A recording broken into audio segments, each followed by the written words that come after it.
기쁜 소식 밝은 세상 대구 가톨릭 평화방송. 시작기도 바치겠습니다. 성부와 성자와 성령의 이름으로. 자비하신 하느님, 이 시간 저희와 함께 하시어 이 시간이 주님의 이름에는 찬미와 영광이 되고 저희 영혼에는 선익이 되게 하소서. 우리 주 예수 그리스도를 통하여 비나이다. 아멘. 성부와 성자와 성령의 이름으로. 지난 한 주간 잘 지내셨습니까? 네. 오늘 보시는 대로 제목이 생명의 마침에 관한 윤리이고요. 그 목차를 보면 대충 이제 노화에 대한 얘기들이 오늘 조금 많이 나갑니다. 노화에 대해서 제가 여러분들 앞에서 얘기를 한다는 것이 그야말로 그 번데기 앞에 주름 잡는 그런 상황이 되어 있습니다만은, 우리가 노화 현상을 놓고 이거를 나의 문제뿐만 아니라 우리 사회의 문제라는 그 관점에서 조금 눈을 키워볼 필요가 있습니다. 그래서 사회학적인 관점에서 노화, 그리고 그 영성적인 관점에서 노화, 이런 문제들을 먼저 한번 다뤄보려고 합니다. 그리고 다음 주에는 예고드린 대로 무의미한 연명의료 결정에 관한 그 법이 시행되면서 여러 가지 변화들이 있게 됐는데, 거기에서 제기되는 윤리 문제들 또 다뤄보도록 하겠습니다. 첫 번째, 이제 새로운 도전, 그리고 제가 겪어보지 못한 현재와 미래라는 제목을 달았는데요. 지금 일어나고 있는 노화에 관련된 일들은 이제 예전에는 상상하지 못했던 그런 면들이 있습니다. 의학적으로는 노화를 이렇게 정의하고 분류를 합니다. 정상 노화라는 것은 시간이 지남에 따라서 자연스럽게 이제 달라지는 부분들이 있죠. 그 다음에 병적인 노화라면 정상 노화 과정에 노화 관련 질환들이 같이 있는 경우를 얘기합니다. 여기에서 병이 없고 또 다른 사람들과 활발한 사회활동을 할 수 있으면 성공적인 노화라 하는데, 어떻게 하면 오래 살 수 있을까? 그것도 건강하게 오래 살 수 있을까? 다른 사람들과 의미 있는 관계 속에서 건강하게 살 수 있을까? 이게 많은 분들에게 최고의 관심사겠지요. 그래서 아주 오래 산 분들 그 얘기들을 한번 들어보자면 이렇습니다. 작년에 106세 할머니가 대장암 수술을 성공하셨습니다. 이 수술이 성공했다는 것도 놀라운 거지만, 참으로 부러운 것은 106세의 나이에 이런 큰 수술을 감당할 만한 체력을 갖고 계시다는 것. 그죠? 환하게 웃고 계시는 이 모습 얼마나 보기 좋습니까? 참 부러운 일입니다. 그죠? 그래서 영국의 106세 할머니가 장수의 비결에 대해서 말씀하시는 내용을 한번 끌어와 봤는데요. 어떻게 하면 이렇게 건강하게 오래 살 수 있느냐라고 물었더니 이분은 이렇게 대답하셨습니다. 이 할머니가 메들린 다이라는 할머니이신데요. 영국의 할머니가 장수의 비결을 이렇게 얘기를 하세요. 내 평생에 남자라고는 없었다. 한 번도 연애도 해본 적도 없고 결혼도 안 했고, 내 평생에 남자가 없어갖고 마음속 일, 신경 쓸 일, 속 터질 일이 없어서 내가 이렇게 오래 살았다, 이렇게 얘기를 합니다. 세계 기록을 세우신 분은 124세 장깔망 할머니인데요. 지난 2007년에 돌아가셨죠. 이분이 124세 그러면 얼마나 오래 사셨는가 하면 실감나게 얘기를 해드리자면, 이분이 13살 때 그 집이 문방구를 했는데 그 문방구에 물감을 사러 온 사람이 빈센트 반 고흐였습니다. 그 유명한 빈센트 반 고흐가 실제로 물감 사러 왔을 때 13살짜리였어요. 그래서 그때 고흐가 이 장깔망 당시에 13살짜리 소녀를 보고 내가 네 초상화를 그려줄 테니까 우리 집에 한번 와라, 뭐 그렇게 얘기를 했는데, 이 장깔망 소녀가 보기에 그 빈센트 반 고흐가 얼굴이 좀 험하게 생겼잖아요. 무서워서 안 갔습니다. 그러고는 이제 평생을 후회했죠. 그때 가서 그렸으면 그죠, 그게 얼마나 큰 값어치가 있는 것인가, 그걸 이제 후회를 했는데, 이 장깔망 할머니가 어떻게 그렇게 장수를 하시게 됐습니까? 뭐 장수의 비결이 있습니까? 하니까 여러 가지 얘기를 하셨어요. 올리브 기름을 많이 먹었다, 뭐 음식을 가리지 않고 잘 먹었다, 마음 편하게 살았다, 그러면서 담배를 끊었다 하는 얘기를 하십니다. 그래서 담배를 얼마나 피우셨습니까? 하니까 21살에 담배를 배워서 117세에 담배를 끊으셨습니다. 그러니까 사실은 금년하고 뭐 이게 장수가 크게 관련이 있는가 싶도록 생각을 하게 합니다. 그래서 이런 이제 예외적인 분들이 계시는데 사실은 우리가 뭐 120세까지 바라기에는 조금 무리가 아닐까 싶은데 보통은 정상 노화 과정에서 이런 일들을 겪죠. 심장과 폐의 기능이 이제 떨어지기 시작을 합니다. 심장도 조금 커지고 뭐 폐의 호흡 능력이 점점점 줄어들고 뇌는 다행히 막 그렇게 그 노화에 영향을 받지 않는 것 아니냐 했었는데 사실 신경세포 수가 감소하는 현상은 누구에게나 보입니다. 그런데 그 신경세포 간의 연결이 점점 늘어나면서 부족한 부분들을 메꿔 나갈 수 있는데 이게 달리 말하자면 머리를 자꾸 쓰면 쓸수록 뇌 기능의 저하를 막을 수 있다 하는 얘기이기도 합니다. 성격은 30살 이후에는 잘 변하지 않는다고요. 신장 또 이 문제가 이제 많은 분들한테 어려움을 주죠. 요실금 이런 문제들 그죠? 이게 밖에 나갈 때 그만큼 준비해야 될 것도 많고 또 이 문제 때문에 자존감이 떨어지는 경우도 있고 그렇습니다. 그 다음에 몸무게가 안 변해도 몸의 지방이 이제 이동을 합니다. 자리를. 대충 쌓이는 부분이 이제 달라지게 되는데요. 남자들 같으면 주로 이제 배로 이렇게 지방들이 많이 모이고 그래서 체중이 크게 안 부르는데도 허리가 이제 바지가 안 맞기 시작하고 우리 자매님들 같은 경우에는 엉덩이와 허벅지 쪽으로 이제 살이 많이 이제 붓고 이렇습니다. 그래서 이런 과정들은 당연히 일어나는 정상 노화라 하겠습니다. 이 정상 노화를 잘 겪으면서 장수하는 것은 많은 이들의 꿈일 텐데 지금 일어나고 있는 그 과학 연구들은 이런 것들이 있습니다. 노화 세포를 제거한다거나 유전자 조작을 한다거나 또는 그 젊은 피를 수혈받는다든가 기존 약물 중에서 노화 과정을 좀 더 완화시켜주는 그런 약물들을 찾아낸다든가 아니면 3D 프린팅 기술 이런 기술들이 신체에 잃어버린 부분들을 메꿔넣게 합니다. 그래서 그 기대 수명들은 계속해서 늘어나고 있는데 남자의 경우에는 지금 이 표에는 79.3세라고 되어 있습니다만 이거 이미 이제 돌파를 해버렸습니다. 남녀 공이 80세를 기본으로 우리가 생각하면 될 만큼 와 있습니다. 그럼 이런 과정에서 어떻게 하면 성공적으로 노화를 이렇게 맞아들일 수 있는가 할 때 우리나라의 연구는 아니고요. 뎁과 제스트라는 이제 해외 연구자들의 연구인데 성공적으로 노화를 받아들이는 경우가 60세 이상 노인의 35.8% 정도 이렇게 보고 있습니다. 성별이나 수입이나 교육이나 결혼 상태는 성공 노화와 크게 관련이 없다고 밝혀졌습니다. 중증도 유의인자, 그래서 어느 정도 상당히 영향을 미치지 않을까라고 보는 것은 신체 활동과 사회 접촉이 더 많은 경우에 노화가 좀 더 이렇게 완화된 형태로 좀 더 정상적인 형태로 갈 수 있다는 거죠. 그래서 사람들 자꾸 만나고 좀 움직이시고 해야 되고요.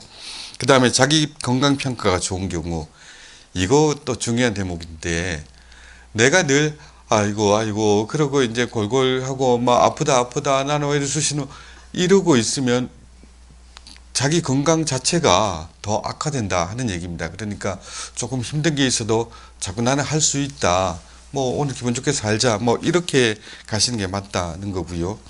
우울증과 인지장애가 없는 경우 그리고 수축기 혈압이 낮은 경우 질병이 적은 경우 이런 경우가 이제 성공적인 노화로 이끄는 요인이라 봅니다. 그리고 가장 중요한 것은 활발한 일상생활 활동 그러니까 혼자서 있지 말고 자꾸 이제 사람들 만나고 내가 할 수 있는 일 하고 이게 중요하고요. 금연이 상당히 큰 요인이 됩니다. 그래서 아까 그 장가망 할머니는 117세까지 담배를 태우셨지만 그런 경우는 아주 예외적인 경우고 담배가 그만큼 사람을 많이 좀 이렇게 늙게 합니다. 그리고 건강 잘 돌보셔야 되죠.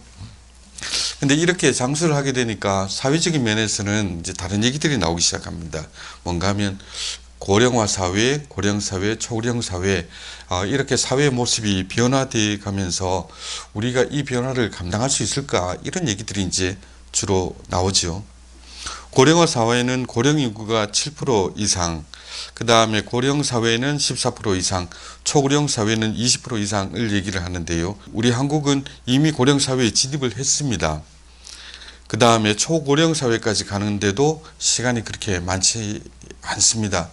젊은 사람들이 적고 연세 드신 어르신들이 굉장히 많아지는 이런 현상인데요. 이게 예전에 없던 일입니다. 처음에 시작할 때 우리가 일찍 경험해보지 못한 새로운 도전이다라고 얘기를 드렸는데 이게 예전하고는 참 달라졌어요.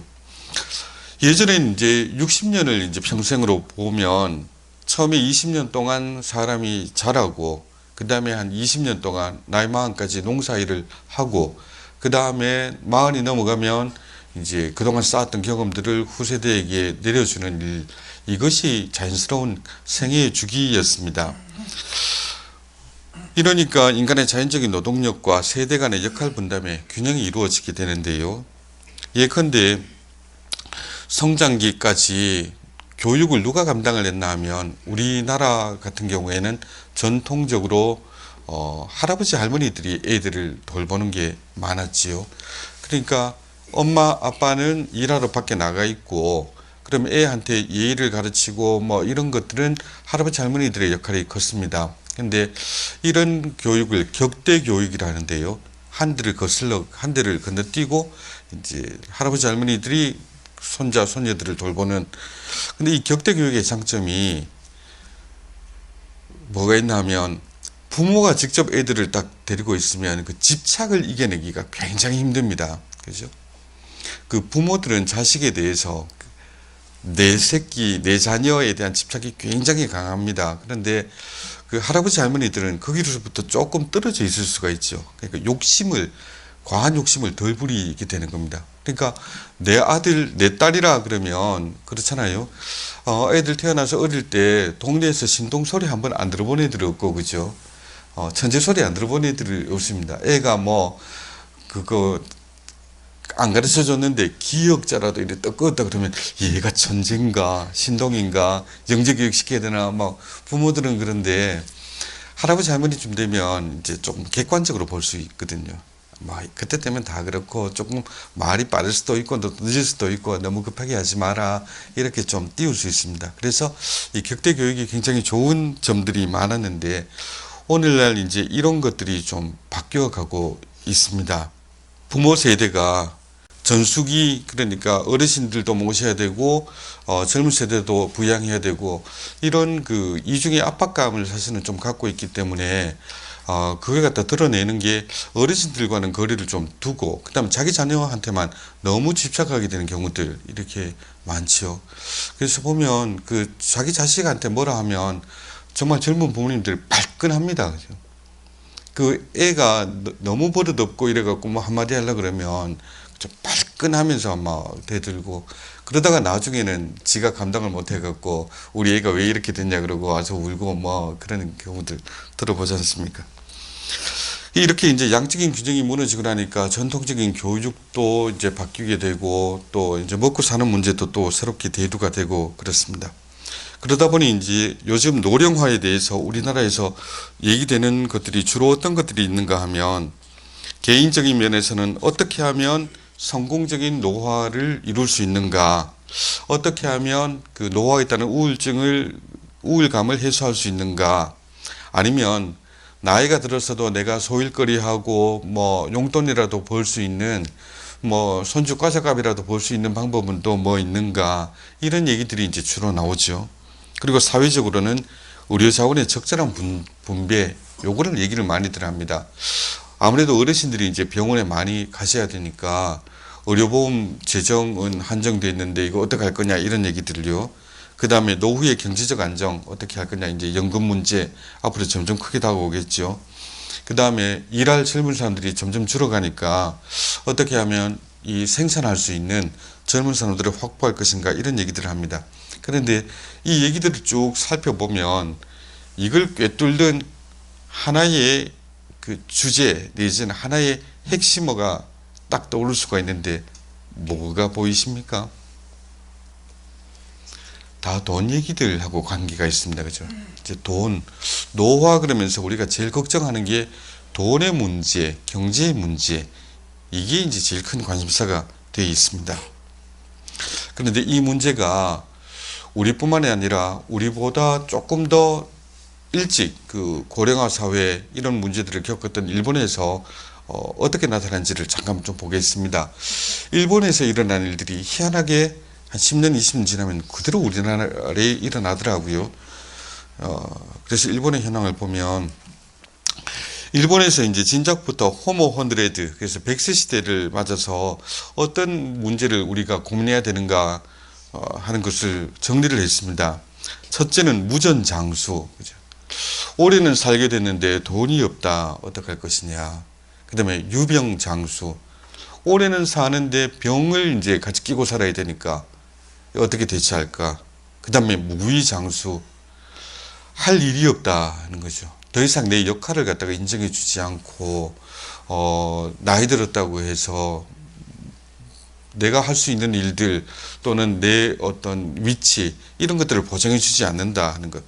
그 다음에 고독장수. 그러다 보니 결국 나 혼자 남더라. 이 외로움을 어떻게 할 것인가. 이런 게 문제가 됩니다. 그러면서 이제 일본에서는 관련된 연구들이 상당히 많이 쏟아져 나오고 책도 많은데 그 중에 이런 책도 있습니다. 소에시마 다카히코라는 사람이 쓴 행복하게 늙고 싶다 아프지 않게 이런 제목의 책인데요. 이 책을 쓴 이유가 딱 한마디로 요약이 되어 있습니다. 이 책의 저자가 이렇게 얘기를 합니다. 노인이라 뭘까? 한마디로 노인은 아픈 사람이다. 노인은 아프다.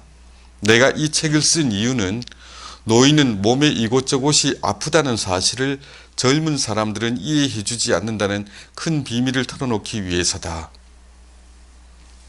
혹시 공감이 좀 가실지 모르겠습니다. 내가 아프다 해도 젊은 사람들은 절대로 내가 어떻게 아픈지 얼마나 아픈지를 잘 모릅니다. 그러니까 일어나는 일들이 어쩌다 한번 자식들이 혼자 계시는 어머니한테 오거나 노인들한테 오면 자꾸 그런 소리 하죠.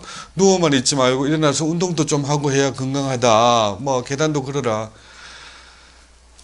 자리에서 몸을 일으키는 데만 해도 천근만근이고 온 관절이 다 쑤시는데 나하고 자꾸 운동을 하라 하니까 지는 그게 입 바른 말 것처럼 이렇게 하지만은 듣는 사람 입장에서는 그게 지가 뭐라고 나한테 이렇게 잔소리를 하지 이제 이런 마음들이 생길 수밖에 없는 거예요. 이게 그 고통이라는 것은 이 병의 고통이라는 것은 본인이 아니면 사실은 잘 모릅니다. 그리고 안 겪어본 사람은 그걸 알기가 굉장히 힘들죠. 그래서 이렇게라도 이제 호소를 하고 있는데요. 이것뿐만 아니라 그 일본의 노인들이 겪는 문제들이 여러 가지들이 있습니다. 후시다 다카노리라는 이 젊은 작가가 한국에도 이제 많이 강연을 하러 오고 했었는데 이분이 이제 정리하는 문제들은 이런 겁니다. 첫째로 이제 노인 파산의 문제. 나이 들어서 이제 파산을 하는 경우들이 일본에서 많아졌습니다. 그 이유가 왜 그런가 보니까 첫째는 질병이나 사고로 인해서 이제 병원비 많이 쓰다가 의료비 때문에 이제 돈 다 터는 경우들 있지요. 많은 경우에 우리나라의 할머니들도 이런 경우들을 겪습니다. 그러니까 우리나라의 전통적으로 어머니들, 아내들의 역할들이 그런 것이었죠. 아내로 살면서 돈이 생기면 그걸 갖고 내 옷 사입고 그러지 않았습니다. 그죠? 애들 낳기 전에는 뭐 돈이 좀 여유가 생겼다 그러면 남편 옷 사입혔습니다. 그 다음에 자녀들을 낳고 자녀들이 클 때는 돈이 생기면 지출이 자녀들한테 쭉 갑니다. 한 푼 두 푼 모아갖고 남편 번듯하게 내보내는 거, 자녀들 번듯하게 키워내는 거, 이게 큰 문제였는데, 그렇게 해서 이제 자녀들까지 다 독립시키고 나면 이제 모인 돈 갖고 뭘 할 것이냐? 그때쯤 되면 뭐 하나 나오죠. 암이 하나 오거나 뭐 성인병이 오거나 그러면 그 모아놨던 돈 고스란히 이제 병원에 의사 선생님 갖다 드려야 됩니다. 그죠? 이런 일들이 좀 많습니다. 그래서 의료비 때문에 파산하는 경우. 둘째로 일본 같은 경우에 모아놓은 돈은 얼마 안 되는데 장성한 자녀가 경제적으로 독립하지 못하는 경우. 이게 남의 얘기만은 또 아니지요. 우리가 부끄러워서 말을 안 해서 그렇지요. 제가 본당에 있을 때도 보니까 그렇습니다.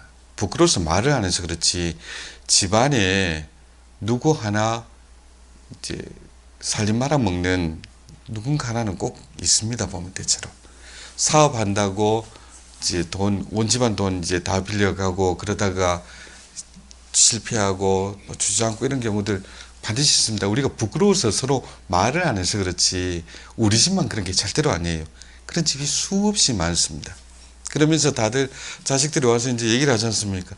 요 고비만 넘기면 된다. 지금 어려운데 요 한 고비만 넘기면 되니까 뭐 아버지 이거 아파트 팔아갖고 이거 얼마만 해주세요. 뭐 이런 얘기들. 막상 자식이 그렇게 얘기할 때 그걸 안 된다. 차마 그 얘기를 못 해갖고 이렇게 담보 맡기고 뭘 했다가 같이 어려워지는 경우들. 이거 한 집 두 집 얘기가 아닙니다. 정말로 많습니다.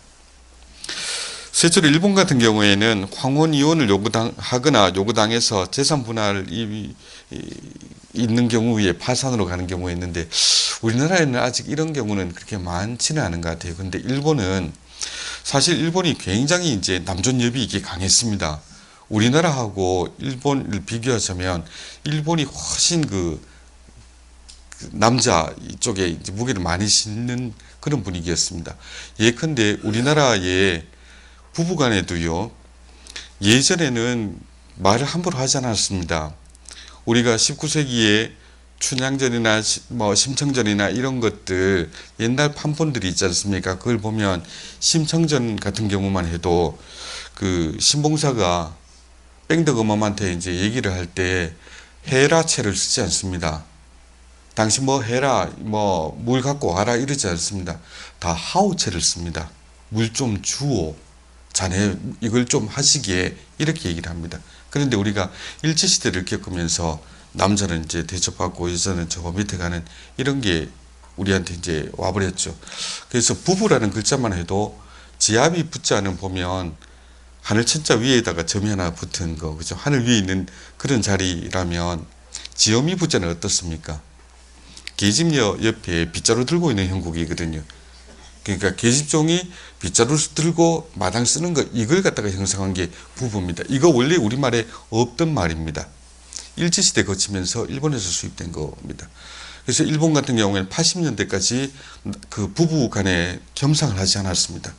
남자가 위에서 밥 먹고 여자는 밑에서 따로 먹고 이렇게 할 정도였어요. 이러니까 그동안 일본 여성들이 꾹 눌려 있다가 이제 경제력도 좀 생기고 하니까 황혼에 이혼하자. 내가 평생 참고 살았는데 이제 재산 내놔라. 이런 경우들이 많아졌습니다. 그래서 일본 같은 경우에는 이것 때문에 노인 파산이 많이 일어나고요. 많은 분들이 아주 겁내는 거죠. 치매 왔다. 이런 경우 참 어떻게 할 수가 없는 상황입니다. 그런데 이런 상황을 쉽게 완화하기가 힘든 게 일본은 젊은 사람들도 마찬가지로 빈곤에 시달리기 때문에 노인 문제까지 더 대처할 여력이 없습니다. 일을 해도 그 벌이가 시원찮아 갖고 빚 갚고 나면 뭐 아무것도 안 된다. 이런 경우들이 많으니까 어르신 모시는 거 더더욱 어렵지요. 근데 이런 문제들이 과연 일본만의 문제인가? 어떻습니까? 일본만이 겪는 문제일 것인가? 우리한테도 오고 있고 또 이미 와 있기도 한 그런 문제들입니다.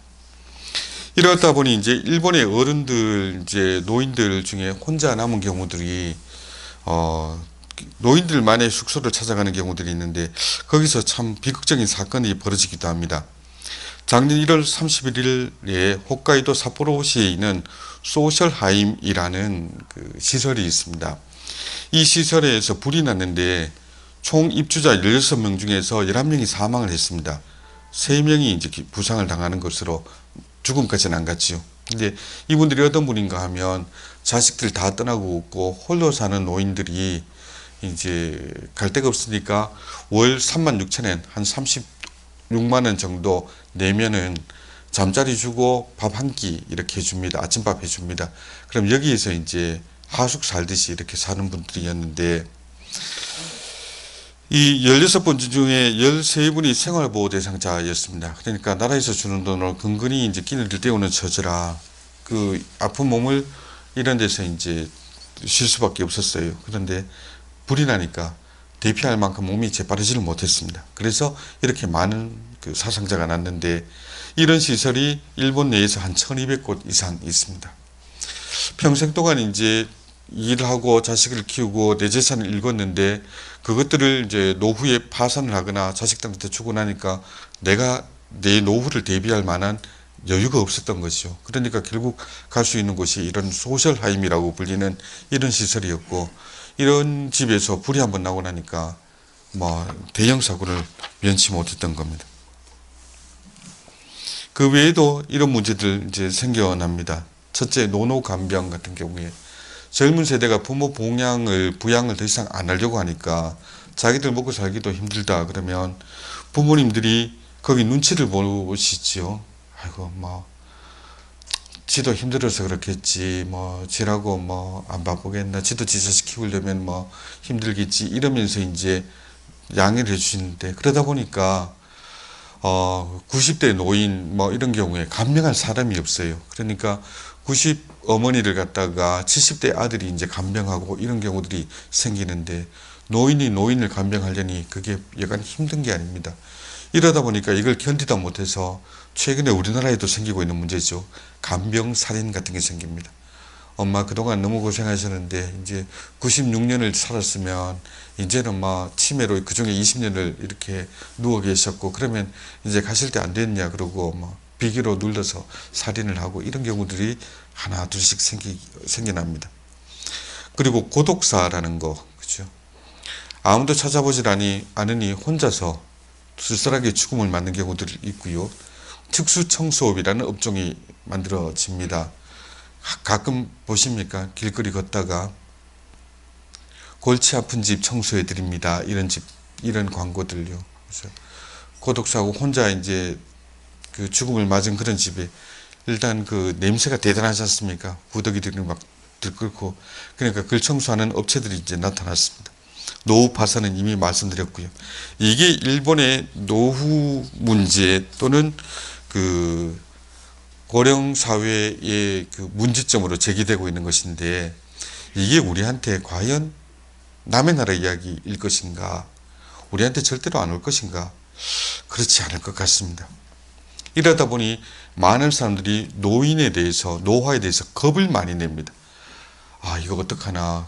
그렇게 내가 그 나이 되면 어떻게 그걸 감당할까. 근데 이러다 보니까 요즘 이제 새로운 형태의 차별이 나타났는데, 이것을 연령주의, 에이지즘이라고 부릅니다.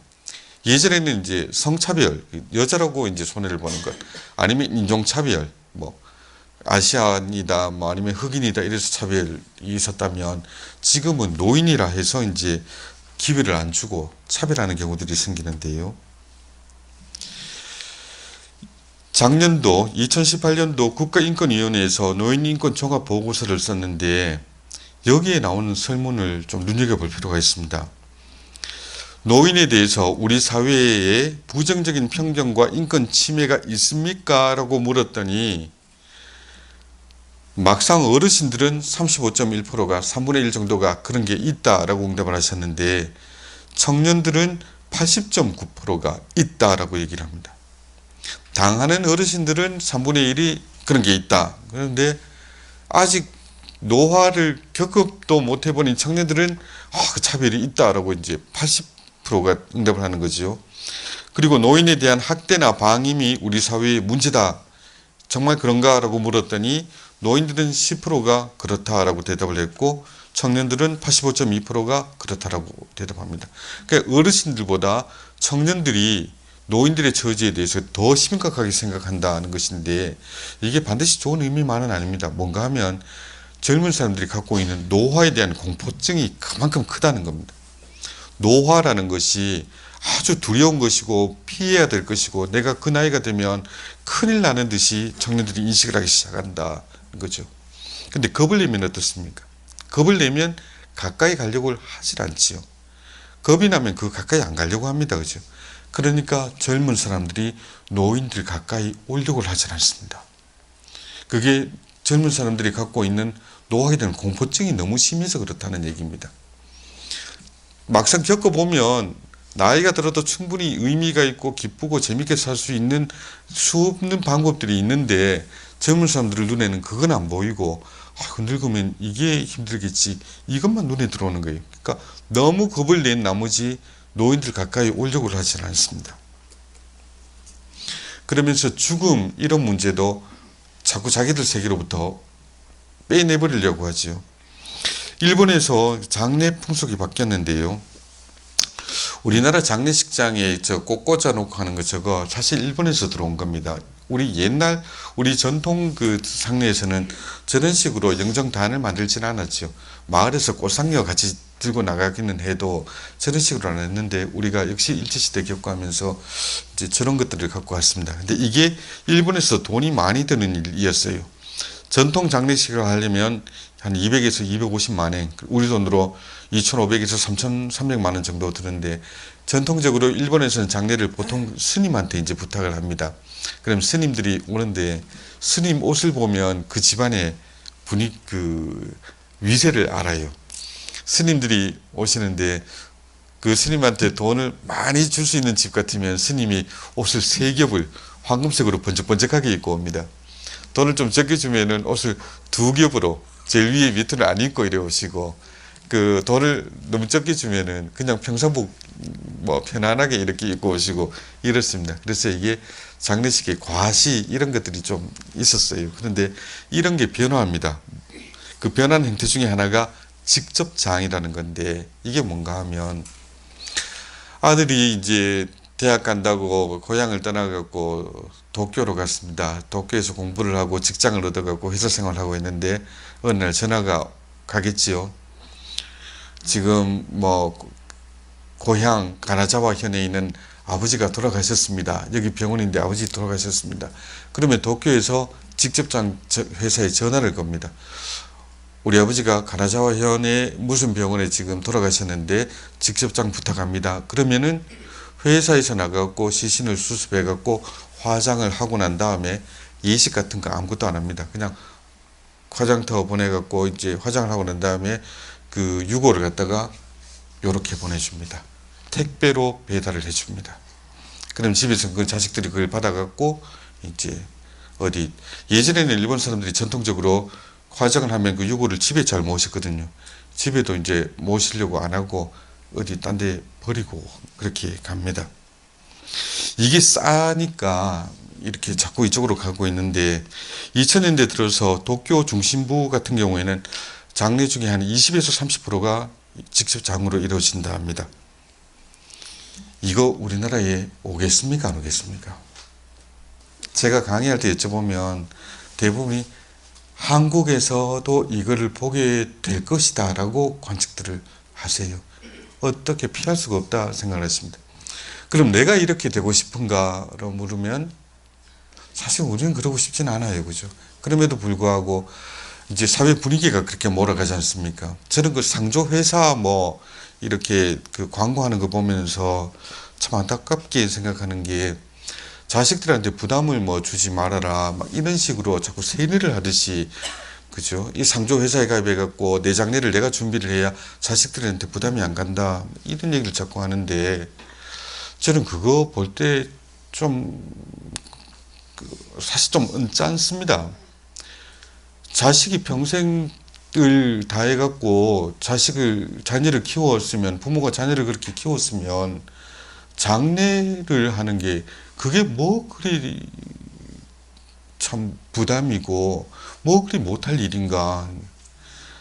자식을 그만큼 키웠으면 장례를 좀 이렇게 잘 좀 해달라고 충분히 얘기할 수 있는 게 아닌가 싶은데, TV 광고 같은 게 매일처럼 그게 마주 나쁜 일인 건 양 이렇게 얘기를 하니까는 자꾸 이제 어르신들 자꾸 위축이 되는 것 같아요. 나는 내 인생의 마무리를 이렇게 멋지게 하고 싶다. 나는 이렇게 가고 싶다. 그 왜 얘기를 하면 안 되는 겁니까? 왜 그게 부담인 건가요? 그건 부담이 있잖아요. 그거를 갖다가 그렇게 뒤로 미루는 일이 아닌데 좀 씁쓸해지는 대목이죠. 근데 우린 또 자꾸 장례가 이제 간소화되고 있지요. 자꾸 뭐든지 안 하려고 그럽니다. 요즘은 예전처럼 상가집에 가고 밤샘 하는 거 없어졌지요. 집에서도 장례 안 합니다. 그죠? 예전에는 임종 다 30년 전만 해도 아파트 있어도 임종은 다 집에서 했습니다. 왜냐하면 집이란 게 우리가 평생 살아서 내 거라고 하나 읽어낸 게 그게 보통 집이잖아요. 내가 이 집에서 20년, 30년을 살았고, 여기서 애들을 키워냈고, 여기서 내 재산을 만들었고, 여기에 내 걸 다 쏟아부었습니다. 거기에서 내 인생의 마지막을 맞이하는 게 정상이지. 어떻게 병원에 가갖고 생전 처음 보는 사람, 사실 죽음이라는 게 그 누구한테나 생전 처음 겪는 거잖아요. 그 생전 처음 겪는 이 무섭고도 두려운 일을 겪는 게 어떻게 그렇게 낯선 사람들 속에서 옆에 막 스테인리스로 만든 그 날카로운 쇠붙이들 둘러싸여 있고 온갖 관을 주렁주렁 매달고 왜 그렇게 해야 되는 건가? 이게 결코 좋은 건 아니거든요. 근데 이제 그 임종도 집에서 안 합니다. 그죠? 임종도 안 하고 장례도 간단히 하자 하고 이제 밤 10시 되면 뭐 식구들도 다 어디 가버리고 없고 예전에는 장례 우리 전통 장례 같으면 발인할 때까지 저것도 안 했지요. 세수 뭐 양치질 이런 거 아무것도 안 했습니다. 옷도 그 유가족들이 입는 옷들 상복이라는 것은 얼기설기 억지로 바느질한 그 누더기 같은 옷입니다. 왜 그렇습니까? 부모를 돌아가시기엔 죄인이다. 그걸 표현하는 게 그런 형태였죠. 내가 어디서 지금 뭐 외모를 꾸미고 옷을 좋은 걸 해 입고 이게 안 맞는 것이었습니다. 그런데 지금 그렇게 안 합니다. 그냥 상조에서 주는 양복 그거 받고 잠시 저녁 무렵에 앉아 있다가 10시 되면 그 셔터 다 내리고 집에 다 가버리고 우리가 이렇게 쓸쓸한 사회가 되어 있습니다. 그죠? 그런데 놀랍게도 사람 장례는 그렇게 간소화되고 없어지면서 보시는 그 어떤 업체의 그 광고인데요. 인터넷 웹사이트 보니까 이렇습니다. 엄마, 아빠, 그동안 너무 행복했어요. 제 마지막 호흡까지도 느끼면서 당신 곁을 떠날 겁니다. 제 운명은 당신의 두 팔 속에서 가장 안전했다는 기억과 함께 점점점 이렇게 돼 있는데요. 집에서 키우던 반려동물 죽으면 그냥 못 넘깁니다. 그죠? 개들이 언제 사실은 우리가 뭐 그 반려동물 키우는 분들은 뭐 자기가 엄마다 아빠다 그러겠지만은 그 개나 고양이가 한 번이라도 엄마 아빠라고 생각을 해봤겠습니까? 그죠? 그런데도 이렇게 감정이입을 하고 아이고 어떻지 않겠냐 그냥 보낼 수 있겠느냐 그래서 장례 그죠? 전용 화장장에서 개별 화장하여 예식을 진행합니다. 예식까지 합니다. 그죠? 납골도 하고요. 스토는 뭔가 하면 그렇게 해서도 보내고 싶지 않으면 그 개고양이를 화장하고 난 다음에 그 유골을 갖다가 고온으로 처리를 해갖고 돌처럼 만들어줍니다. 이거를 집에 놔두거나 갖고 다닙니다. 이렇게 오매불망. 내부모의 장례식은 전화 한 통으로 해갖고 택배로 끝낼지라도 내가 키우는 반려동물은 그렇지 않다. 내년도에 그 예견 산업시장 규모를 추산을 하면 2020년에 예견 산업시장 규모가 5조 8,100억 원 정도를 보고 있습니다. 그러니까 그 반려묘도 아니고요. 개 키우는데 우리가 나라에서 관련된 시장 규모가 한 6조 가까이 되는 겁니다. 엄청난 돈입니다. 개가 한 번도 입혀 달라지 않는 그 옷도 입히고 미용도 하고 신발도 사신 끼고 안고 그죠 유모차에서 태워갖고 산책도 시키고 이럽니다. 제가 제 학교에서 강의를 하면서 요거를 보여주면서 우리 학생들한테 물었습니다. 여러분들이 이제 반려견이나 반려묘를 키우고 정서적으로 도움받는 거 참 좋은 일이라 생각을 하는데 그런데 이 개한테 사료도 사 먹이고 때로는 한 번씩 통조림 사갖고 간식도 먹이고 이러는데 지난 1년 동안 할아버지 할머니한테 양말 한 켤레 사드린 적 있는 학생 손 한번 들어보라 하고 물었습니다. 2,000원짜리 양말 한 켤레 한번 사다 드린 적 있는 학생 손 한번 들어보라 했을 때 몇 명이 손 들었겠습니까? 한 명도 없었습니다. 이게 우리 사회의 저는 실상이다 싶습니다. 우리가 지금 이렇게 와 있습니다. 노인 얘기, 노화 얘기하면서 자꾸 돈 얘기를 하는데요. 아까 보셨잖아요. 자꾸 돈 얘기. 그러니까 노인들도 벌이가 있어야 된다 하는데 사실은 그 속내가 뭔가 하면 아버지 어머니 저한테 저 먹고 살 것도 없으니까 저한테 손 벌리지 마세요. 알아서 좀 하세요. 이런 속내가 있을 경우들이 많죠. 젊은 사람들이 이제 막 노인들에 대해서 이제 불편하게 생각하는 게 그렇습니다. 내가 받았던 것들은 그 중요한 게 아니고 지금 나한테 그 도움 안 된다 싶으면 언제든지 나는 그냥 버릴 수 있다 이런 거죠. 중학생, 고등학생들이 간혹 그런 얘기를 합니다. 간혹 그런 애들이 있습니다. 지하철이 싫다. 지하철 무임승차를 없애야 된다. 이런 얘기를 합니다. 지네들은 그 학교 갔다 와서 너무 피곤한데 어른들이 다 오시니까 자리에 앉을 수가 없다. 그러니까 무임승차를 나는 돈을 냈는데 왜 할아버지 할머니들은 돈 안 내고 거기 안 된대요? 뭐 이래요. 그래서 제가 이제 대답을 했습니다. 할아버지 할머니들이 젊은 시절에 우리나라가 얼마나 가난했는지 아느냐. 아무것도 없었다. 지하철은 고사하고 뭐 고속도로 이런 것도 잘 없고 철도도 힘들었고 우리 어릴 때 어디 가려면 어떻게 얼마나 시간 많이 걸려서 힘들은지 모른다. 그 없던 나라에서 그 어른들이 일해갖고 이 지하철 만들고 이 버스 만들고 다 했다. 젊은 시절에 열심히 일해갖고 그거 만들었는데 이제 다 만들었던 사람이 이제 와갖고 그거 득 좀 보면 그게 그래 잘못인가? 그게 잘못된 건가?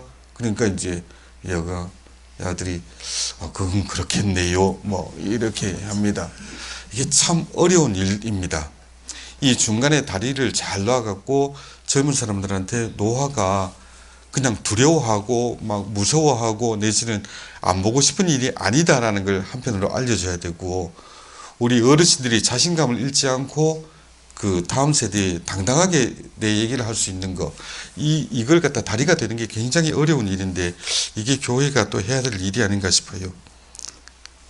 그런 면에서 이제 우리가 노화에 대해서 그 의미를 그 영적인 의미를 좀 찾아봤으면 좋겠는데 지금 소개드리는 책은 바바라 에런라이크라는 사람이 쓴 건강의 배신이라는 책입니다. 원래 제목은 그하고 조금 관계가 없는 것인데 이 책에서 그 바바라 에런라이크라는 이분은 이제 미국의 의료 문제를 얘기를 합니다. 사실 미국의 의료가 그 OECD 국가 중에서 가장 형편없는 의료 현황을 갖고 있습니다. 한 그 뭐 감기 몸살로요 한 일주일쯤 입원하고 나면 입원비가 1,200만 원씩 1,500만 원씩 이렇게 나옵니다. 굉장히 무서운 곳입니다. 그래서 미국에서 일자리를 얻을 때는 그 일자리 얻을 때 굉장히 중요한 문제가 회사에서 나한테 의료보험을 얼마짜리 들어주느냐 이거 굉장히 중요한 문제입니다. 그래서 좋은 직장 같으면 그 의료보험을 갖다가 웬만한 걸 다 이렇게 되는 걸로 해주고 좀 안 되는 직장들은 이제 의료보험 요것만 봐준다 이런 것들이 있어서 잘못하면 의료보험 들었다 해도 병원 가면 그 치료비를 감당을 못하는 경우들 있어요. 그 뇌출혈 같은 것들이 있지 않습니까? 막 중풍이 왔다 이러면 기본으로 1억은 쉽게 넘깁니다. 그 미국 같으면. 그러니까 그 미국에서 이제 변호사들이 일하는 것 중에 많은 부분이 이겁니다. 병원에서 병원비라고 떡 주는데 뭐 뇌 혈관 터져갖고 병원 들어왔다 그래서 한 3주 4주 수술하고 병원에 있다 퇴원한다 그러면 치료비가 2억 5천만 원 이래 돼 있거든요. 그거 어떻게 냅니까? 그러면 이제 변호사를 삽니다. 그러면 변호사가 병원하고 나 사이에 이제 저걸 해줘요. 협상을 해주고 뭐 어디서 밖에서 지원받을 거 받아주고 뭐 이런 거 합니다. 그래도 이게 워낙 힘든 일이라 가난한 사람들은 이제 웬만큼 뭐 다리에 뭐 지나가다가 철조망에 그렇게 하고 다리가 피부가 찢어졌다 그러면 그 마트에 가서 바늘하고 실하고 그 키트 파는 게 있거든요. 그거 사다가 자기가 이제 꿈에서 살고 뭐 이래야 되는 지경도 있습니다. 그런데 미국의 의료 시장 자체는 굉장히 커졌어요. 그럼 그 돈을 누가 다 갖고 가는가?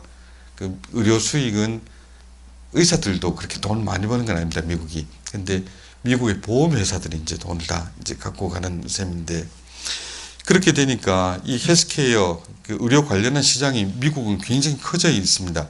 연간 3조 달러에 3조 달러 그러면 우리 돈으로 치면 3천조가 넘습니다. 그죠? 1년에 의료에 관련된 그 돈들이 3천조가 넘는 엄청난 시장이 되어 있습니다. 그러면 이 산업이 점점 커질수록 어떤 현상이 일어나는고 하니 자꾸 이제 통제를 하라 그래요. 그러니까 사람의 몸에 대해서 자꾸 이거 하라 저거 하라 하는 게 많아집니다. 우리 예전에는 그렇지 않았습니다만 우리 사회도 미국을 조금 닮아가는 부분이 있어서 자꾸 이제 자기 몸을 가만히 못 보죠. 저는 이제 외국에서 공부하다 들어와갖고 처음에 스트레스 받는 게 그게 있었습니다. 하루에 한 번씩은 누군가 저의 외모나 몸매에 대해서 말을 합니다. 신부님 왜 그리 살쪘어요? 신부님 허리가 더 굵어지는 것 같아요. 신부님 얼굴이 어때요? 저는 공부하는 동안 몇 년을 유럽에서 지내면서 한 번도 안 들어봤습니다. 누구도 저한테 제 외모나 몸에 대해서 얘기를 하는 사람이 없었습니다. 귀국하자마자 매일 누군가 그렇게 얘기를 합니다. 그게 무슨 악의가 있어서 그런 건 아니겠지요, 그죠? 그런데 딱 보면 하는 얘기가, 이거 오늘 얼굴이 와 이랬노? 뭐 내지는 살이 더 쪘네? 뭐 아니면 얼굴 좋아지셨네요? 맨날 이 얘기를. 그래서 우리가 어떤 기준에 안 맞으면 계속해서 뭔가를 하라 그럽니다. 젊은 사람, 나이 든 사람 가릴 거 없습니다. 우리 어르신들 같은 경우에도 명절에 아들, 딸들, 손자, 손녀 보시면 이거 얘기 잘 하지 않습니까? 야, 요새 니 살 좀 빼야 되겠디. 뭐 운동은 하나 이런 얘기들, 그죠? 그것도 듣기 싫다고 또 뭐라 하고, 우리가 몸을 가만히 못 놔두고 계속 뭔가를 통제를 해야 되는 것으로 가지요. 그리고 노화도 그렇습니다. 해마다 새로운 기술이 뭐가 그렇게 많이 나온지 모릅니다. 우리가 과학 시간에 학교에서 배웠던 것보다 수천 배, 수만 배의 새로운 용어들이, 특히 화장품 시장 같은 경우에 올해 새로 신제품 나왔다 그러면 또 무슨 효과가 있고 또 무슨 과학 발견이 있어서 이런 걸 써야 된다. 맨날 크림이고 화장품이지 뭐 그리 차이 나겠습니까마는 계속 이런 게 나오면서 노화가 굉장히 이렇게 꺼려지는 것으로 이렇게 나왔습니다. 사실 나이 들어서 머리가 휘지고 주름살 늘어나는 거는 당연한 것인데 그거 어떻게 돌리겠어요? 그런데 자꾸 우리 사회가 막 돌려라 시계를 거꾸로 돌려라 이렇게 강요를 하지요. 동안이 이제 찬양을 받습니다. 이분 같은 경우엔 70세인데 사진 보시니까 어떻습니까? 대단하지요. 근데 이분은 사실은 이렇게 동안 얼굴을 가지게 된 게 하반신 마비의 위험을 갖고 있다가 질병으로 인해서 하반신을 못 쓰게 될 그런 위험에 있다가 그걸 극복해 보려고 운동을 열심히 하다 보니까 이렇게 동안이 되신 경우인데, 이게 아니라도 그 동안이라는 것이 굉장히 큰 칭찬이고 늙어 보인다, 나이 들어 보인다는 것은 굉장히 나쁜 것인 양 우리 사회가 취급을 하고 있습니다. 근데 이렇게 하면서 자꾸 이제 시장이, 그러니까 돈을 만지는 사람들이 노인들한테 하는 얘기는 그거죠. 늙어가는 것은 안 좋은 것이고 주름살은 나쁜 것이고 흰머리는 버려야 될 것이고 이러니까 돈을 쓰세요. 자꾸 이렇게 부추깁니다. 자꾸 돈을 쓰세요. 그래서 주거, 의료 관련, 여가 활동, 금융, 생활 관련 분야 각 분야에 걸쳐서 노인들 주머니를 갖다가 어떻게든지 조금이라도 열게 만드는 얘기들이 계속해서 나옵니다. 나한테 꼭 필요가 없는데도 자꾸 그걸 하라 그러고, 또 들리는 소리가 있잖아요. 그 집 자녀는 그 부모한테 이걸 해줬다는데, 그러고 이제 얘기가 돌기 시작하면 그것도 딴 집도 다 해야 되는 것이고, 그러면은 어쨌든지 주머니를 내려야 되는 이런 형국이 됐습니다. 그런데 바바라 에라나이크는 이런 얘기를 합니다. 우리가 자꾸 그렇게 해서 가만히 자연적으로 일어나는 일들을 가만히 못 두고 자꾸 어떻게 하라, 그죠? 살을 빼라, 어떻게 하라, 또 나이가 들어도 젊은 얼굴을 유지할 수 있도록 자꾸 이걸 해라, 주름살을 없애라, 흰머리 염색을 해라. 왜 염색 안 하셨어요? 염색 해본 사람들은 다들 얘기를 하시더라고요. 염색하고 나면 눈 침침하다, 힘들다. 그런데 그래도 흰머리로 나타나면 옆에서 왜 염색 안 하셨어요? 그래서 염색 안 한 게 무슨 나쁜 짓인지 그렇게 얘기를 하는데, 그 자연스러운 거잖아요. 나이 들면서 흰머리 생기는 거는. 자꾸 이렇게 뭘 하라. 네가 이렇게 해야만 사랑받을 것이다. 이렇게 해야만 인정받을 것이다. 이렇게 시대의 흐름에 따라가야만 대접받을 것이다. 라고 얘기를 하는데, 우리가 그렇게 따라가기 위해서 얼마나 많은 시간을 쓰고 있는가, 얼마나 많은 돈을 쓰고 있는가, 언제까지 그래야 되는가, 이걸 바바라 에라나이크가 묻고 있는 거예요. 내가 동안이 좀 되려고, 그죠? 내가 흰머리가 아니라 검은머리가 되려고 이만한 돈을 쓰고 그거 안 하면 인정 못 받는다, 내가 무시당한다 라고 사람들은 자꾸 얘기를 하는데 우리가 거기에 돈을 쓰고 시간을 쓰지만은 과연 그게 그만큼 중요한 일이었던가. 그래갖고 보톡스를 내 얼굴에 좀 맞고 염색을 한다 한들, 그죠? 정말로 그랬더니 내 옆에 친구들이 많이 생기고 나를 어디 가도 대접해주고 나를 알아봐주고 그렇던가? 안 그렇거든요, 그게. 사실은 그거보다 더 중요한 일이, 인생에는 더 중요한 일이 많지 않습니까? 그죠? 그러면서 이 바브라 에르나이크 씨가 얘기를 하는 것은 결국 이게 돈 얘기 아니냐. 자꾸 동안이 되라, 운동을 해라, 뭘 하라, 이런 거는 결국은 그 돈 얘기 아니냐라고 묻습니다. 보험 같은 경우에, 우리나라 같은 경우도 이제 전국민 의료보험 되어 있습니다만, 의료보험 재정이 한정되어 있으니까, 의료보험이라는 건 안 아픈 사람들이 아픈 사람한테 돈으로 도와주는 일이잖아요. 그러니까 아픈 사람 많으면 안 아픈 사람들이 손해를 본다, 이 생각을 할 수밖에 없는 이런 구조니까. 그러니까 아프지 말아라, 늙지 말아라고 자꾸 강요를 하는 것은 아파서 우리 돈 쓰게 하지 마라, 이렇게 돼버리는, 결국 그 얘기인 거라는 거죠. 바브라 에르나이크 얘기는 그런 얘기였습니다. 그래서 우리가 좀 생각을 해봐야 됩니다. 그 노화에 있어서 일어나는 자연스러운 현상, 이게 과연 우리가 외면의 대상으로 삼아야 될 것인가, 또는 그 자연스럽게 받아들여야 될 어떤 질병이라든가 노화 현상들을 우리가 반드시 그걸 없애버릴 것처럼 달려들어야 되느냐. 차라리 우리가 내 몸을, 내 얼굴을 동안으로 이렇게 보이게 할 그 돈과 노력을 이웃을 위해 쓴다면, 그죠? 한 번씩 우리 간단하게 비빔밥이라도 먹으러 가자 그러고 돈 한 번 턱 낼 수 있다면, 머리에 염색하는 대신 그 돈으로 그걸 탁 내는다면 오히려 내 삶이 더 풍성해질 수가 있잖아요. 내 옆에 사람들이 계속 누군가 있습니다. 그런데 나를 잘 꾸며갖고 이러면 나를 무시 안 하겠지라고 생각하는데, 그렇게 해버리니까 오히려 나는 바쁜데 내 옆에 놀아줄 사람이 없는 그런 상황이 돼버려요. 또 이런 문제에 대해서 또 생각하기에는 또 다른 얘기, 어네스트 베커라는 사람이 죽음의 부정이라는 책을 썼는데, 여기서도 그렇습니다. 우리가 자본주의 사회를 사니까 노화나 죽음에 대해서 이렇게 부정적으로 변했다라고 얘기를 합니다. 자본주의 사회라는 것은 돈이 최고인 사회 아닌가. 돈이 최고인 사회에서 돈을 벌게 해주거나 돈을 벌 수 있는 것은 선이고 좋은 것이고, 돈을 더 이상 가질 수 없거나 돈벌이가 안 되는 사람은 그것은 악이다, 이런 가치관을 사람들이 갖게 된다는 것이죠.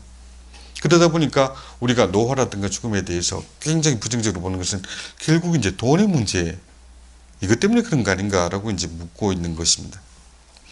그러면서 우리가 노화나 죽음 같은 문제를 그리스도교적으로 다시 한번 생각해 볼 필요가 있습니다. 지금 소개드린 분은 리차드 로어라는 그 프란치스코의 신부님이신데, 이분이 쓴 책 중에 Falling Upward라는 책이 있습니다. 우리말로 번역하면 폴링이 이제 떨어지는 건데, 그죠? 업워드, 위로 떨어지기. 떨어지려면 아래로 떨어져야 되는데, 이 위로 떨어지기가 무슨 말인가 하면, 우리 인생에 반드시 이기고 좋아지고 위로 올라가는 것, 그것만 있는 건 아니거든요. 때가 되면 사람이 성장의 곡선의 정점에 이르면 그때는 또 내려가기도 하고 실패하기도 하고 또 쇠약해지기도 하고 이렇습니다. 그런데 이런 고통이나 실패에 대해서 우리가 너무 꺼리고 겁을 내고 있는 건 아닌가, 그 점을 생각하게 하는데요. 우리가 고통이나 실패라면 보통은 이런 생각을 하지요. 어쩌면 나한테 일어날 수도 있는 일, 우리가 잘못했을 때 일어나는 일, 아니면 특별히 불행한 사람들에게 일어나는 일, 어딘가 어떤 사람에게 일어나는 일, 의롭거나 지혜롭게 처신한다면 피할 수 있는 일, 이렇게 인식을 합니다. 그러니까 내가 뭔가 실패를 하거나 내한테 억울한 일이 생길 때 많은 사람들이 뭐라고 얘기를 하는가 하면, 어떻게 나한테 이런 일이 있을 수 있나. 근데 반대로 놓고 보면 왜 그 일이 생기면 안 되는 겁니까? 실패와 좌절이란 것은 누구나 겪는 것이거든요. 그것은 나에게도 일어날 수 있는 일일 뿐만 아니라 리차드 로우 신부의 얘기에 따르면 나에게 일어나야 되는 일이기도 합니다. 예수님이 비판하신 사람들을 보면 두 개의 그룹이 있는데요. 부자들과 종교인들이지요. 먼저 부자들, 돈으로 내가 이만큼 해놓으면 내 앞날에 안전한 미래가 이렇게 펼쳐지겠지라고 생각하는 사람들을 얘기하는 겁니다. 단순히 돈이 많다가 아니라 우리가 돈을 많이 가지려고 할 때는 뭔 생각을 하는가 하면 미래에 나는 내리막을 안 가고 적어도 이렇게 유지된다. 그 안전을 보장해 주는 것이 돈이다. 이런 생각을 하잖아요. 그리고 그때 예수님이 비판했던 당시의 종교인들, 나는 하나님 주신 계명대로 성당에서 성전에서 이렇게만 살면 나의 미래는 보장되어 있다라고 하는 것들. 그걸 갖다가 이제 예수님이 비판하셨다고 이제 로우 신부가 얘기를 하는데, 이 두 부류들은 위로 올라가기를 추구하지만 내려가는 것은 거부하는 사람들이다. 이렇게 얘기를 합니다. 그렇지요. 돈이란 것이 돈 벌고 할 때는 자꾸 위로 올라갈 생각을 하고, 집도 작은 데서 큰 걸로 늘려갈 생각, 차도 작은 거에서 큰 걸로 늘려갈 생각을 합니다. 종교인들도 종교 안에서도 이제 그런 일들 볼 수 있고요. 그러니까 너무 당당한 것이죠. 바리사이와 세리의 비유에서 바리사이는 성전에 와서 하느님 저는 이만큼 했습니다. 이렇게 열심히 잘 살았습니다. 그러니까 저한테는 좋은 일만 일어날 거 아닙니까? 라고 이제 당당하게 요구를 하고, 그 뒤에 죄인은 그렇지 않습니다. 이 비유를 드는 게 이렇게 당당하고 내가 위로 올라가기만 하는 사람이 오히려 하나님은 너무나 작게 보일 것이다. 우리한테 실패나 좌절 이런 것들이 결코 멀리하거나 없애버려야 될 대상만은 아닙니다. 오히려 우리는 옳은 일을 함으로써 영적으로 성장하는 것 이상으로 잘못을 하면서 영적으로 성장하기도 합니다. 그래서 로우 신부는 이렇게 얘기를 합니다. 겸손하고 정직한 사람들만이 찾을 수 있도록 거룩함을 숨겨두시는 자리, 이것이 실패다. 실패라는 것이 왜 우리한테 영적으로 도움이 되는가 하면, 실패를 겪었을 때, 그죠? 그 실패 안에서 하느님을 찾게 되고, 거기서 하느님을 발견한 사람은 정말로 겸손하고 정직한 모습으로 신앙 안에서 이제 자기 자신을 받아들이게 된다 하는 거죠. 인생의 전반부가 말하자면 그릇을 만드는 과정이라면, 나는 누구다, 이것은 내 집이다, 이것은 내 가정이다 하는 것을 그릇을 만드는 과정이라면, 이때는 나의 성벽을 쌓아 올리는 것, 내 벽을 치는 것, 남들이 함부로 넘볼 수 없게 만드는 것, 이게 굉장히 중요한 것입니다. 그러나 인생이 전부 이것만으로 이루어지는 건 아닙니다. 나이가 80에 이르러서도 내 거라고 담쳐놓고 이렇게 살고 이러다 보면 나중에 그 공허감을 견딜 수가 없습니다. 나의 것은 분명히 있는 것 같은데 그 안을 채워줄 참된 것이 하나도 없더라 하는 거죠. 내 것은 많이 만들었는데 내 옆에 친구가 없고, 내가 잘 지어놓은 내 집안에서 나와 함께 밥을 먹어줄 사람이 없고, 내 인생을 갖다가 함께 나눌 동반자가 없고, 이런 일이 생겨버립니다. 그러니까 인생의 한 과제가 그릇을 만드는 것, 이것뿐만 아니라 또 다른 내용, 그 그릇의 내용을 채우는 것, 이것으로 또 이루어져 있다는 걸 생각해 보라는 건데요. 젊어서는 그릇을 만들었다면 노화, 실패, 또 이런 과정을 통해서 우리가 그동안 소위 말해서 이제 어깨에 힘줘왔던 것들, 벽 쌓아왔던 것들, 이것들을 내가 원하지 않아도 자꾸 내려야 되잖아요. 그죠? 나이가 들면서. 왕년에 내가 하나 안 해본 사람이 어디 있습니까? 그런데 내가 내려놓고 싶지 않아도 자꾸 포기해야 되는 부분이 생기거든요. 더 이상 사람들이 나를 예전처럼 봐주지 않는다. 내 말을 들어주지 않는다. 아무도 나를 중요한 의견으로 이렇게 귀 기울여 들어주지 않는다. 이런 일들이 하나하나 생길 때마다 이게 고통이고 실패다라고만 받아들이지 말고, 우리가 이렇게 해서 겸손을 배우고 참된 것을 내 안에 쌓아가는구나. 내가 가장 가난한 모습으로 오신 하느님을 이 안에서 내가 만날 수 있구나. 이렇게 보자 하는 겁니다. 이게 전통적으로 이제 돌아가실 때 입었던 수의입니다. 수의는 다른 옷과 다른 점이, 결정적으로 다른 점이 하나가 있는데 뭐가 다르지요? 예? 예, 그렇습니다. 수의에는 주머니가 없습니다. 그죠? 젊어서 우리가 성장의 그 곡선을 그릴 때는 내가 뭐라도 이제 장래를 위해서 뭔가를 더 가져야 되고 그렇기 때문에 주머니를 만들고 주머니를 견고하게 지키는 게 중요한 일입니다. 그러나 결국은 마지막에 하나님께 나갈 때는 우리는 주머니를 갖고 가지 않습니다. 이게 하나님이 우리에게 바라시는 일이기도 할 것 같습니다. 우리가 하나님께 생명을 받았다 하면 나중에 하나님 나라에 가서 그것을 뭔가를 돌려드려야 되잖아요. 뭐를 돌려드리겠습니까?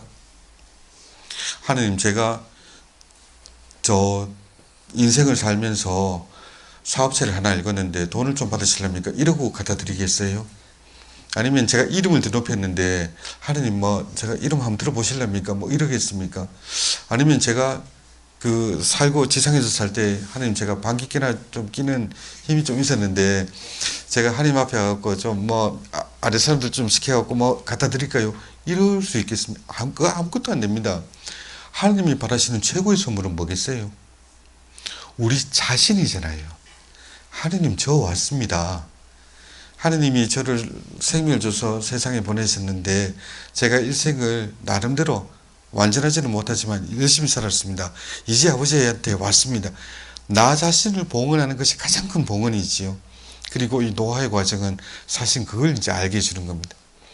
내가 갖고 있던 것들이 하나둘 나에게서 빠져나가기 시작하고 떨어져 나가기 시작할 때 그거는 무슨 얘기인가 하면 내 인생에 정말 중요한 것들은 내가 이룩한 그 업적들이 있는 게 아니라 나 자신이다 하는 거죠. 내가 살아온 나 자신이야말로 하나님이 보시기에 가장 좋은 선물이고 나 자신이야말로 가장 큰 봉헌이다 하는 것. 이게 가장 중요하다. 이걸 알아라는 뜻입니다. 끝으로 이제 영화 대사로도 나왔던 말 한마디를 인용을 합니다. 너의 젊음이 너의 노력으로 얻은 상이 아니듯 나의 늙음도 나의 잘못으로 받은 벌이 아니다. 시오도 로스케라는 미국의 시인이 남긴 말인데요. 노화가 결코 벌이 아닙니다. 그죠? 노화는 우리가 하나님 앞에서 무엇이 가장 중요한지를 깨닫는 하나의 영성 수련 과정이고 그 과정을 잘 겪어내면서 내가 하나님 앞에 드릴 수 있는 것, 자랑할 수 있는 것은 바로 있는 그대로의 나 자신이다. 이걸 이제 배우는 과정이다 하겠습니다. 오늘 강의는 이걸로 마치겠습니다. 말씀 기도 예방송 마치겠습니다. 성부와 성자와 성령의 이름으로 영광이 성부와 성자와 성령께 처음과 같이 이제와 항상 영원히 아멘. 성부와 성자와 성령의 이름으로 아멘. 네, 감사합니다.